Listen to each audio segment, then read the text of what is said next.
Introdução. Vidas contadas e histórias vividas. Uma proposta inicial. Abre aspas.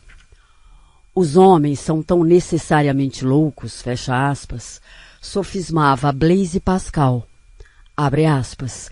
Que não ser louco seria outra forma de loucura, fecha aspas. Não há saída para a loucura senão outra loucura, insiste Ernest Becker, comentando o veredito de Pascal, e explica. Os homens estão, abre aspas, fora da natureza e desesperadamente nela, fecha aspas. Tanto em termos individuais como coletivos, todos nós elevamos sobre a finitude de nossa vida corporal e, no entanto, sabemos, não conseguimos não saber, embora façamos tudo, abre parênteses, e mais, fecha parênteses, para esquecer, que o voo da vida, de maneira inevitável, vai cair no solo. E não existe uma boa solução para o dilema, pois é exatamente se elevar sobre a natureza o que abre nossa finitude ao escrutínio e a torna visível, inesquecível e dolorosa. Fazemos o possível para transformar nossos limites naturais no mais bem guardado dos segredos, mas, se tivéssemos sucesso nesse esforço, teríamos pouca razão para nos esticarmos, abre aspas, além, fecha aspas, e abre aspas, acima, fecha aspas, dos limites que desejamos transcender. É a própria impossibilidade de esquecer nossa condição natural que nos lança e permite que pairemos sobre ela. Como não nos é permitido esquecer nossa natureza, podemos, abre parênteses, e precisamos, fecha parênteses, continuar desafiando-a. Tudo o que o homem faz em seu mundo simbólico é uma tentativa de negar e sobrepujar seu destino grotesco. E, literalmente, se lança em um esquecimento cego por meio de jogos sociais, truques psicológicos, preocupações pessoais tão afastadas da realidade de sua situação que são formas de loucura. Loucura aceita, compartilhada, disfarçada e dignificada, mas mesmo assim, loucura. Nota de rodapé. Abre aspas. Aceita, fecha aspas. Abre aspas. Compartilhada, fecha aspas. Abre aspas, dignificada, fecha aspas, dignificada pelo ato de compartilhar e pelo acordo franco e tácito de respeitar o que é compartilhado. O que chamamos, abre aspas, sociedade, fecha aspas, é um grande aparelho que faz apenas isso, abre aspas, sociedade, fecha aspas, é outro nome para concordar e compartilhar, mas também o poder que faz com que aquilo foi concordado e compartilhado seja dignificado. A sociedade é esse poder porque, como a própria natureza, estava aqui muito antes que qualquer um de nós chegasse e continuará aqui depois que todos tenhamos partido.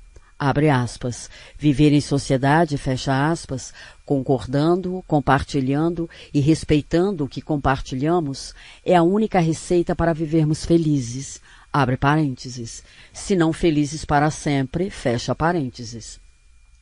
O veneno do absurdo é retirado pelo costume, o hábito e a rotina, do ferrão da finalidade da vida. A sociedade, diz Becker, é, abre aspas, um mito vivo do significado da vida humana, uma desafiadora criatura de significados, fecha aspas. 2. Nota de rodapé. Abre aspas, loucos, fecha aspas, são apenas os significados não compartilhados. A loucura não é loucura quando compartilhada. Todas as sociedades são fábricas de significados, até mais do que isso. São as sementeiras da vida com sentido. O serviço delas é indispensável. Aristóteles observou que um ser solitário fora de uma polis só pode ser um anjo ou uma fera. Isso não surpreende, uma vez que o primeiro é imortal e a segunda é inconsciente de sua mortalidade. A submissão à sociedade, como observa Durkheim, é uma, abre aspas, experiência libertadora, fecha aspas. A própria condição de liberação, abre aspas, das forças físicas cegas e não pensantes, fecha aspas. Não poderíamos dizer, pergunta Durkheim, de maneira retórica que, abre aspas, é apenas por uma circunstância afortunada, pois as sociedades são infinitamente mais duradouras do que os indivíduos, que elas nos permitem experimentar satisfações que não são meramente efêmeras, fecha aspas. 3. Nota de rodapé. A primeira dessas frases é pleonástica. O que a submissão à sociedade oferece não é tanto a libertação das, abre aspas, forças físicas não pensantes, fecha aspas, mas uma libertação de se pensar nelas. A liberdade vem na forma de um exorcismo do espectro da mortalidade. E é essa tautologia que torna o exorcismo efetivo e faz com que certos tipos de satisfação tenham o gosto de derrotar, abre aspas, forças físicas, fecha aspas, cruelmente cegas. Quando compartilhadas com aqueles que nasceram antes e com aqueles que provavelmente viverão mais, as insatisfações, abre aspas, não são meramente efêmeras, fecha aspas. Para ser mais exato, elas são purificadas, abre parênteses, de modo efêmero, fecha parênteses, do estigma da efemeridade. Podemos experimentar a imortalidade dentro de uma vida mortal, mesmo que apenas de maneira metafórica ou metonímica, moldando nossa vida à semelhança das formas que concordamos estar dotadas de um valor imortal ou entrando em contato e se associando a coisas que, por comum acordo, são destinadas à eternidade. De uma forma ou de outra, algo da durabilidade da natureza pode escapulir com facilidade na transitoriedade da vida individual.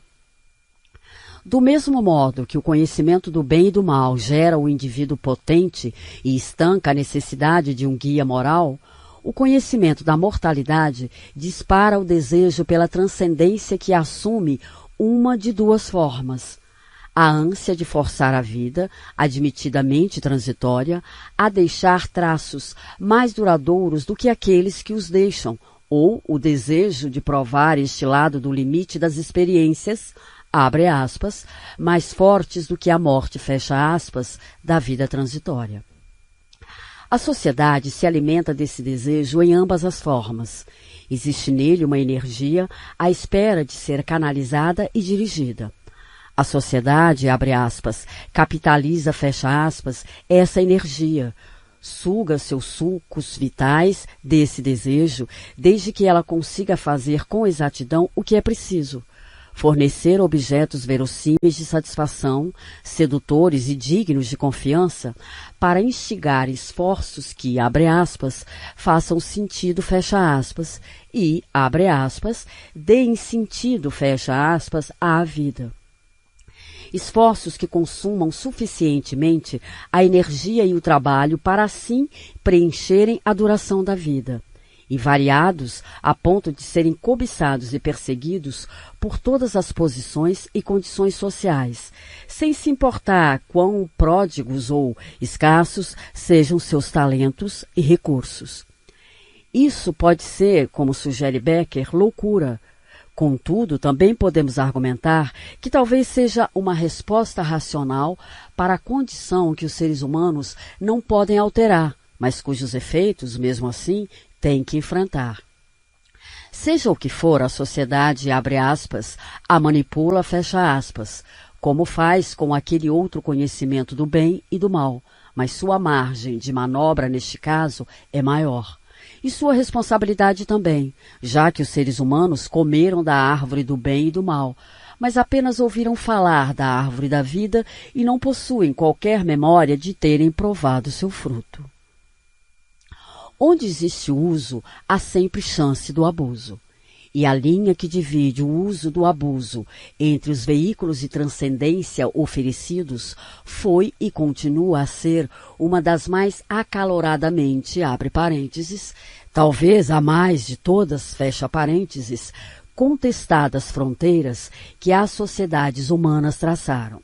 E parece que permanecerá assim por um longo tempo, pois os frutos da árvore da vida não estão disponíveis em nenhuma barraca de mercado devidamente licenciada. O objeto de todas as economias é a gerência de recursos escassos, mas o destino da economia da transcendência da morte é gerenciar, fornecer e distribuir substitutos para recursos notoriamente ausentes. Os subrogados que devem lutar pela, abre aspas, coisa real, fecha aspas, e tornar a vida vivível sem ela. A principal aplicação deles é prevenir, abre parênteses, ou, se não prevenir, ao menos adiar, fecha parênteses, descobertas similares à triste conclusão de Leonardo da Vinci, abre aspas. Quando pensava estar aprendendo a viver, eu estava aprendendo a morrer, fecha aspas. Uma sabedoria que algumas vezes pode proporcionar o florescimento de gênios, mas que com maior frequência resulta em uma paralisia da vontade. É por essa razão que os significados da vida que estão em oferta e em circulação não podem ser separados em abre aspas, corretos, fecha aspas, e abre aspas, incorretos, fecha aspas, abre aspas, verdadeiros, fecha aspas, ou, abre aspas, fraudulentos, fecha aspas. Eles trazem satisfações que diferem em completude, profundidade e duração emocional, mas todos ficam aquém da genuína e necessária satisfação. Duas consequências resultam disso. Uma é a assombrosa inventividade das culturas, cujo, abre aspas, negócio principal, fecha aspas, é fornecer variantes de estratégias de transcendência sempre novas, não testadas e não desacreditadas, além de ressuscitar, mais uma vez, a confiança na busca em andamento, apesar da forma com que os exploradores seguem de um desapontamento para uma frustração. O comércio de significados de vida é o mais competitivo dos mercados, mas como não parece provável que a, abre aspas, utilidade marginal, fecha aspas, das mercadorias em oferta um dia diminua, a demanda que impulsiona o fornecimento competitivo não parece que um dia irá secar. A segunda é a espantosa oportunidade de tirar partido dos volumes de energia destampados e para sempre inexauríveis, gerados pela contínua e nunca totalmente saciada sede pelo significado da vida. Essa energia, se aproveitada e canalizada de maneira adequada, pode ter vários tipos de uso. Graças à sua onipresença e versatilidade, constitui o, abre aspas, metacapital, fecha aspas, da cultura, o material com o qual diversos corpos do, abre aspas, capital cultural, fecha aspas, podem ser e são moldados. Qualquer tipo de ordem social pode ser representado como uma rede de canais por meio da qual a busca pelos significados da vida é conduzida e as fórmulas do significado da vida são transportadas. A energia da transcendência é o que mantém a formidável atividade chamada, abre aspas, ordem social, fecha aspas, em movimento. Ela a torna necessária e possível.